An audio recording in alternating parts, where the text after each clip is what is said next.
Specs network ద్వారా గుర్తించబడ్డ India's number 1 varicose veins hospital AVIS ని సంప్రదించండి.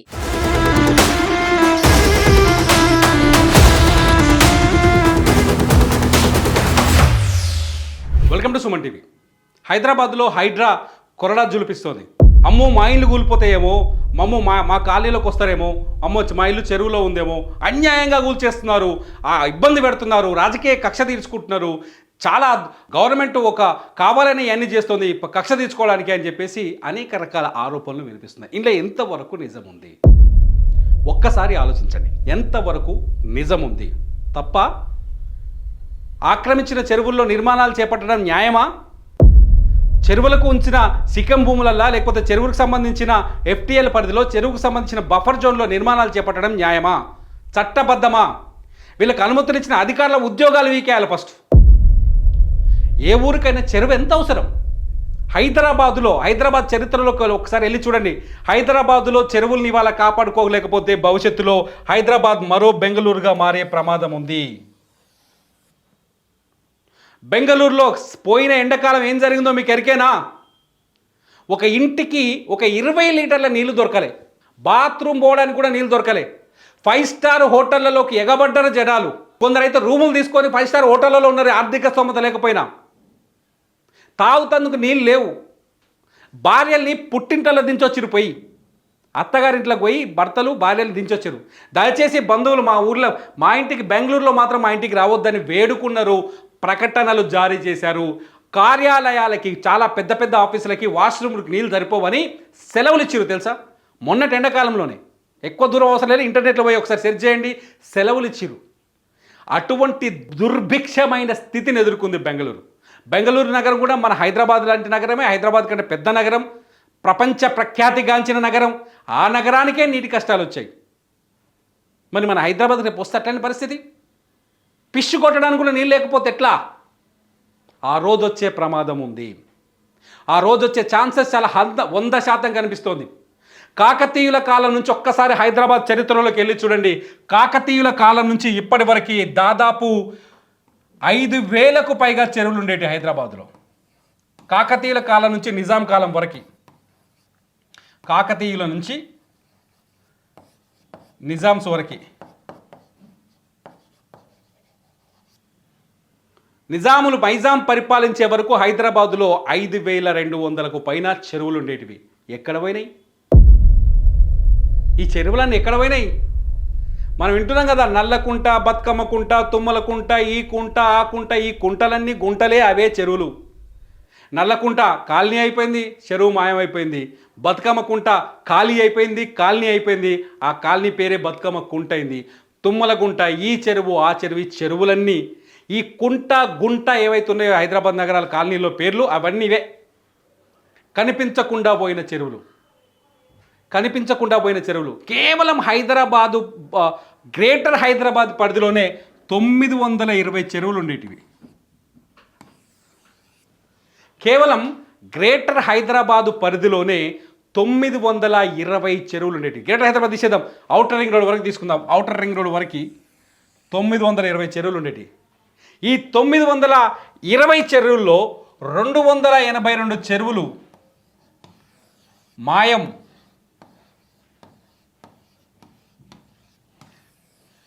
228 చెరువులు మాయమైపోయాయి, కనిపించకుండా పోయాయి. 282 చెరువులు లేవు, వాటి పేర్లున్నాయి. మీరు హైదరాబాద్లో వర్షం పడ్డప్పుడు ఎందుకు నీళ్లు కాలనీల మధ్యలోంచి వస్తున్నాయి? రామ్నగర్లో మొన్న స్కూటీ కొట్టుకుపోతుంటే చూసినాం కదా మనం విజువల్. ఎందుకు వాహనాలు కొట్టుకుపోయే తీరుగా స్థాయిలో నీళ్ళు ఎక్కడికి వస్తున్నాయి? బాబు చాలా మనకేం తెలియదేమో భూమి పరిస్థితి, నీళ్ళకి తెలుసు. వైనాడు చూసినాం మొన్న కేరళలో. వైనాడులో ఏం జరిగింది? గుట్టలకు అన్నిటి పొక్కలు పెట్టి వాటి కింద రిసార్ట్లు కట్టుకుంటూ వచ్చారు. గుట్టల చుట్టూ పొక్కలు పెట్టిరు, రిసార్ట్లు కట్టుకుంటూ వచ్చారు. ఏం జరిగింది? మీదికెళ్ళి మట్టి పిల్లలు కూలిపోయినాయి, ల్యాండ్ స్లైడ్ జరిగింది. ఒక్క వానకి కొట్టకపోతే ఒక కుంట చెరువు కట్టదు అయిపోతే ఊళ్ళు కొట్టకపోయినాయి. అడ్రస్ లేవు 2 ఊర్లు అయితే. చచ్చిపోయిన వాళ్ళ లెక్క 600 దాటుతోంది. వైనాడు విజువల్స్ ఒకసారి మీరు యూట్యూబ్లోకి వెళ్ళి చూడండి. హైదరాబాదులో పడ్డ వర్షం గురించి, హైదరాబాద్లో వర్షం వస్తే నీళ్లు పెరిగిపోతాయి. ఎందుకు వస్తుందో తెలుసా? హైదరాబాద్ వరదలు మట్టి ఉంటేనే వరద రాదు, సిమెంట్ రోడ్లు కాబట్టి వస్తాయి అంటారు. కాదు బాబు, నీరు వర్షం పడ్డ తర్వాత పల్లాన్ని వెతుక్కుంటూ వస్తుంది, చెరువును వెతుక్కుంటూ వస్తుంది. చెరువు లేదు కాబట్టి ఇండ్లను నింపేస్తుంది. ఆ వరదల్ని మన కార్లు, మనం పార్క్ చేసిన బైకులు అన్నీ కొట్టుకపోతున్నాయి. ఈ ముచ్చట ఒకసారి గుర్తు చేసుకోరి. లేక్ సిటీ అంటారు హైదరాబాద్ని. నిజాం కాలంలో లేక్ సిటీ, సరస్సుల ప్రాంతం హైదరాబాద్, అనేక సరస్సులున్న ప్రాంతం. 5,000కు పైగా చెరువుల మధ్యలో ఏర్పడింది మన భాగ్యనగరం. సుందరమైన ఈ భాగ్యనగరం ఇవాళ దౌర్భాగ్య నగరంగా మారింది. సౌభాగ్య నగరంగా మారుతోంది.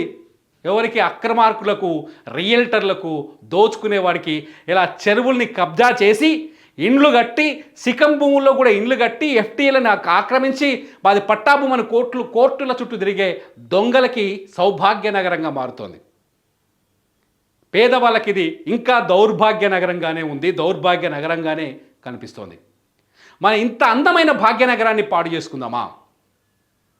ప్రభుత్వం ఇవాళ హైడ్రాన్ తీసుకురావచ్చు, ప్రభుత్వం ఇవాళ రాజకీయ కక్షలు తీర్చుకోవచ్చు, ప్రభుత్వం కొందరిని టార్గెట్ చేసి నిర్మాణాలు కూల్చేయచ్చు, ప్రభుత్వంలోని వ్యక్తులు వ్యక్తిగత ప్రయోజనాల కోసం ఈ ఆపరేషన్ చేపట్టవచ్చు అనుకుందాం ఒక మాట.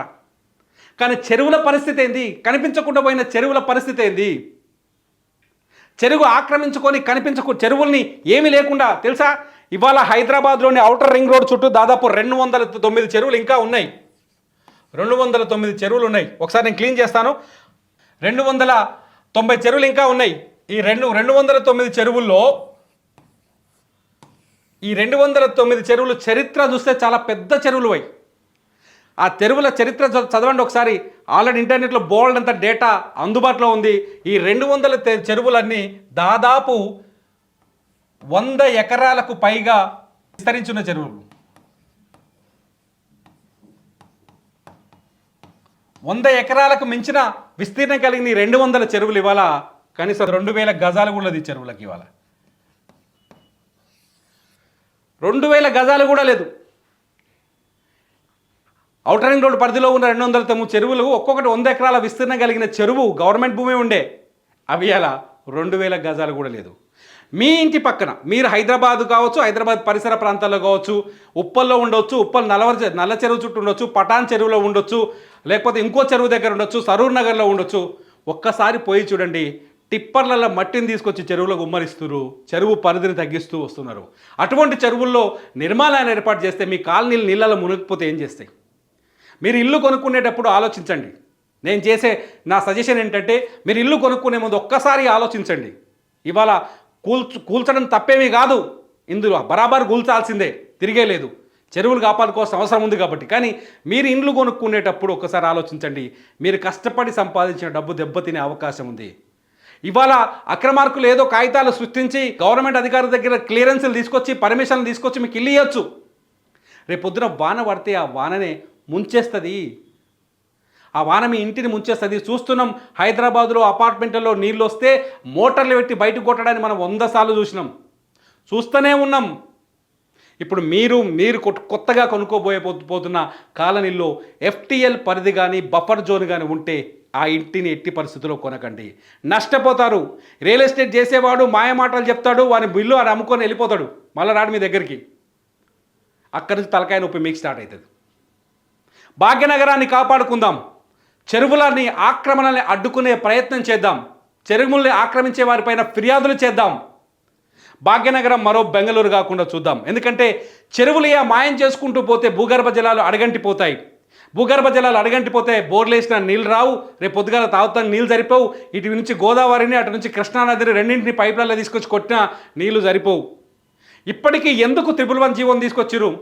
ఉస్మాన్ సాగర్, హిమాయత్ సాగర్ అనేది ఇవాళకి కూడా భాగ్యనగరానికి దాహార్తిని తీర్చే స్థితిలో ఉన్నాయి. ఆ 2 చెరువులు ఉండబట్టుకనే ఇలా నీళ్లు మనకు అందుతున్నాయి, ఎన్నో కొన్ని నీళ్ళు అందుతున్నాయి.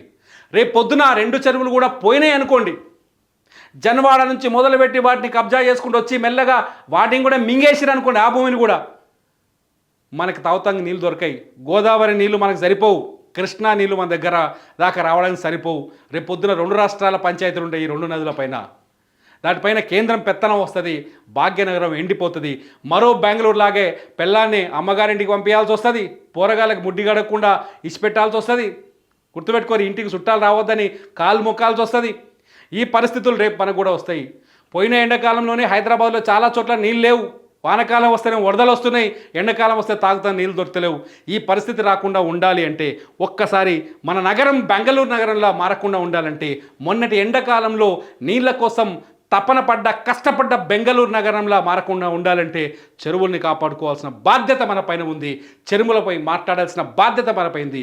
ఒక్క కామెంట్ అయినా చేశారా మీరు? హైదరాబాద్లో చెరువుల్ని కాపాడదాం, లేకపోతే మీ ప్రాంతంలో మీ ఊళ్ళో చెరువుల్ని కాపాడదామని మీరు సోషల్ మీడియాలో రోజు పనికిరాని పోస్టులు 100 పెడతాం. మీరు ఒక్క కామెంట్ అయినా చేశారా? మీరు కామెంట్ చేయండి. చెరువుల గురించి, ప్రకృతి ప్రసాదించిన ఈ సంపద గురించి మాట్లాడండి. చెరువుల్ని కాపాడుకునే ప్రక్రియలో మీరు భాగస్తులు కండి. మీరు నా వీడియో పైన కూడా కామెంట్ చేయండి. మీ డీటెయిల్స్ కూడా ఏమైనా ఉంటే పెట్టండి. నేను మీ కామెంట్స్ పైన మరో వీడియో చేస్తాను. చూస్తూనే ఉండండి సుమన్ టీవీ.